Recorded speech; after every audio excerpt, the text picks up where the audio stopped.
So 9 events over 12 weeks across the 3 platforms, PlayStation, Xbox and Steam.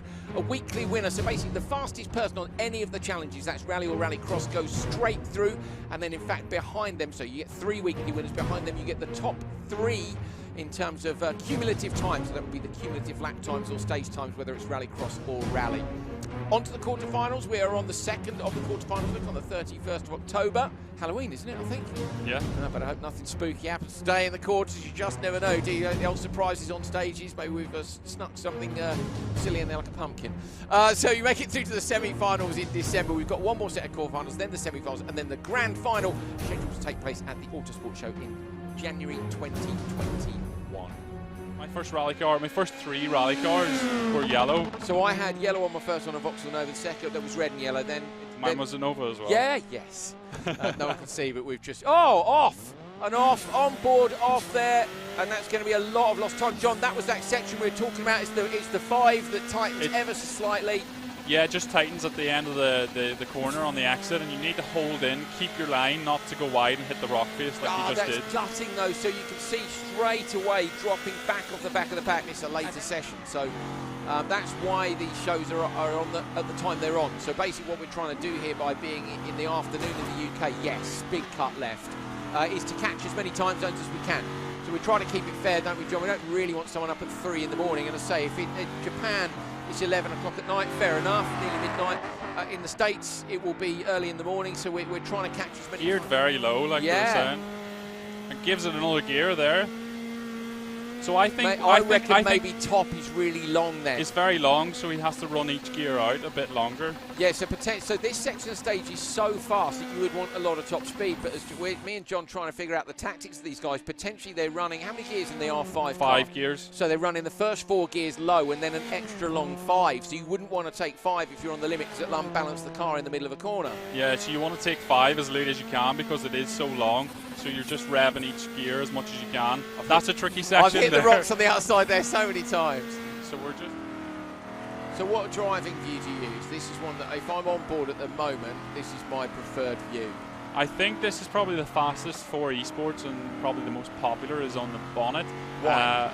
Just because you can see everything and you can be very precise. So that's the same. So if I drive with the onboard view, I find I struggle because you're in the left-hand side of the car. Maybe not with VR. So I've played the original Dirt Rally with VR, and I think you have more awareness of your surroundings when you're in VR than you do when you're just playing with a screen. But for me, I find the onboard driver view is too far off to the left for me to get consistently to the edge of the road. So if I play on board, and I think most of you know already when I play at home with my controller, I'm playing with the rear view. But I think when I play on board, big sideways, just held on to that. And again, that's the thing about being a gear up, maybe just softening off the throttle response a little bit. Here's the section stage as well, John, where you can make a few cuts. It's a little bit, big moment, sideways, just holds on. That was a really close one. And yeah, here's the section now. You've got lots of cuts, and you need to have the... Right, and then we're also, according to the YouTube chat, Dimitri Bascu was a medalist at the Olympic Games, bronze medalist in Rio 2016. 110-metre hurdles, if it's the same guy. Now, if that is true... Confirmed.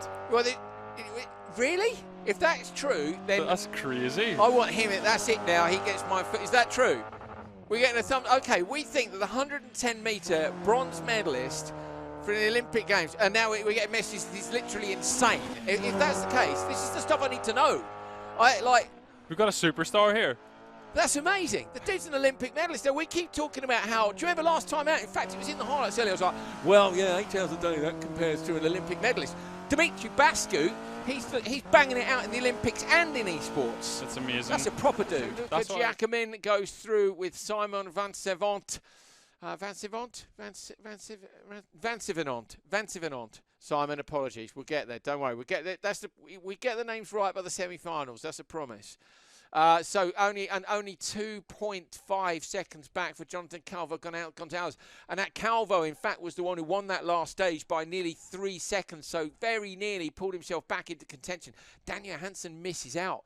So Johansson's going to have another crack. Loris Malatesta and Dimitri Bascu. Bascu missing out. A shame, but as we say, full respect to him. But Luca Giacomin and Simon Van Sevenant are your qualifiers from Steam. Andrea Tolasco goes through with Theo Rochelle. Those are your top two. 3.8 seconds between them. Luke Fournier just missing out. Paul Begin was 0.8 of a second back from there. So that is our top two then. Andrea Tolasco and Theo Rochelle. Vince Bartok and Pierre Verlon missing out. Pierre a little way off the pace at the back there. I think there was a shunt, wasn't there? Was that in the R5? Might have been the, it was the R5, wasn't it? Yeah. Yeah. So, okay, so top two through there. Fantastic performance by them. Super close between them. Look how he was hit between Takuma Miyazono as well. Yeah. So Takuma Miyazono just misses out. Apologies, Takuma Miyazono, from John Armstrong. He added it up wrong, and that's fine. I'll be quiet now. Yeah. Don't worry. No, honestly, it's nice to try and figure it out. Say it was so close between. There was only a tenth of a second. So Quinton Del Olmo, look at that on the right-hand side of the screen. It's literally a couple of hundredths, gone through by a few hundredths of a second. So Quinton Del Olmo does make it through to the rally side. Was Quinton through on Rallycross already? Yeah. Yes. So Quinton then is through to the semi-finals in both rally and Rallycross. Kazuho Iwata. Now, is it Kazuho Iwata who's in again later on today? I'm just looking down my list. No, it's Ryohei Iwami. So Ryohei Iwami, who's P5 here in the PlayStation standings, is going to be in the quarterfinals later on today for Rallycross. So another chance for Ryohei Iwami.